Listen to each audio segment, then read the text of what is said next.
Welcome back. The attack on schools and its attendant consequence on learning and education globally formed the major thrust of discourse at a plenary comprising world leaders at this year's Global Education and Skills Forum. TVC News Bukola, the report now.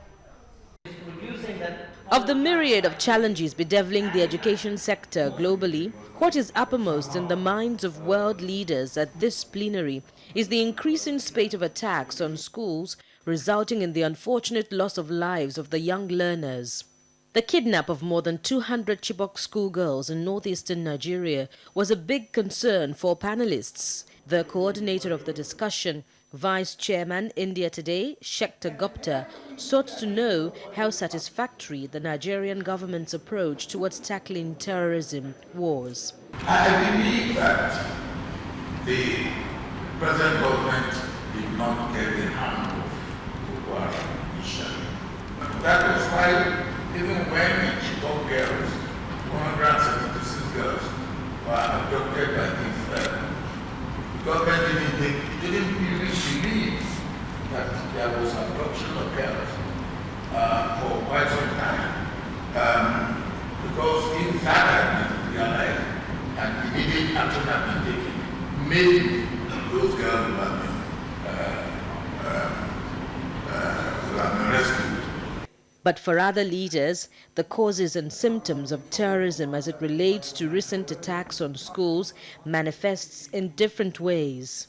I would say, as our friend said, poverty and illiteracy are certainly some of the major causes, but they are the only ones. The ATT, for example, was asking for not funding when they asked for a separate state. They wanted power. Of course, they felt that if they had that, they would have more economic and power and perhaps education and jobs for their people. At this plenary, one of many at this year's edition of the Global Education and Skills Forum, illiteracy, ignorance are being advanced as some of the root causes for terrorism. But rarely are world leaders worried about the more recent trend where fairly educated individuals are in the forefront of radicalization and are seen supervising the deaths of many Western citizens. The son of a former justice minister in Nigeria, Muhammad Uwais, is reported to have left the country for Syria to enlist and join ISIS. In similar vein, the video of beheadings released by ISIS have been conducted by an English-speaking individual now known in the media by the pseudonym Jihadi John. Consequently, what are the creative educative ways to check this growing influence of radicalism and indoctrination of educated individuals? The story you mentioned about Nigeria, of a man taking his family and going to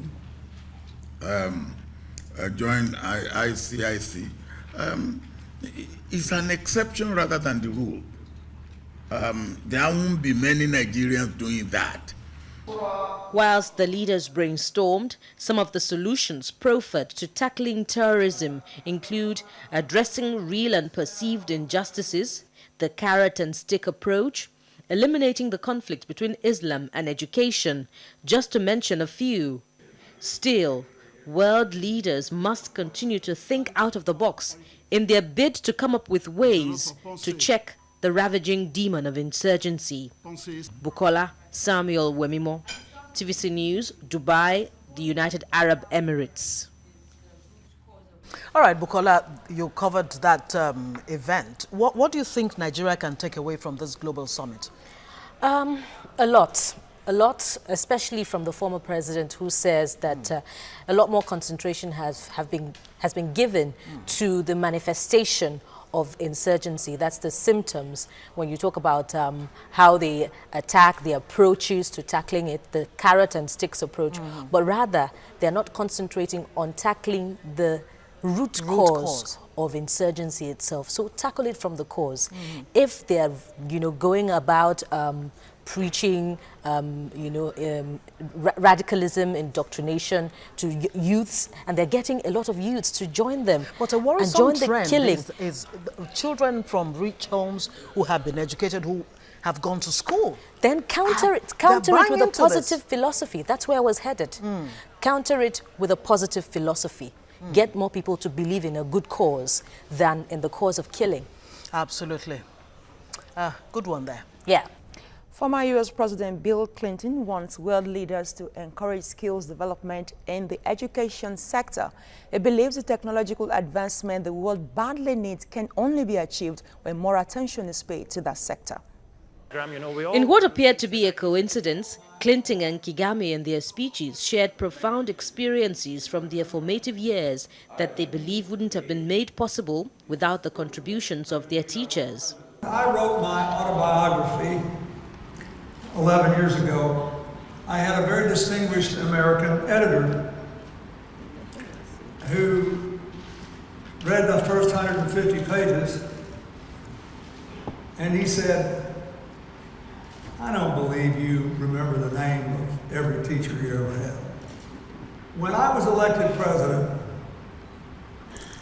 I was only the second governor of a very small state ever to be elected president. It would never have happened without my teachers. The first experience of school was as a refugee student.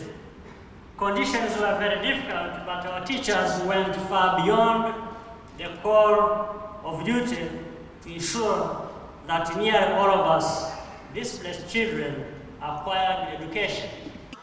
Winner of the inaugural Global Teacher Prize, Nancy Atwell, founded the Center for Teaching and Learning in the United States in 1990, where children are taught how to read and write.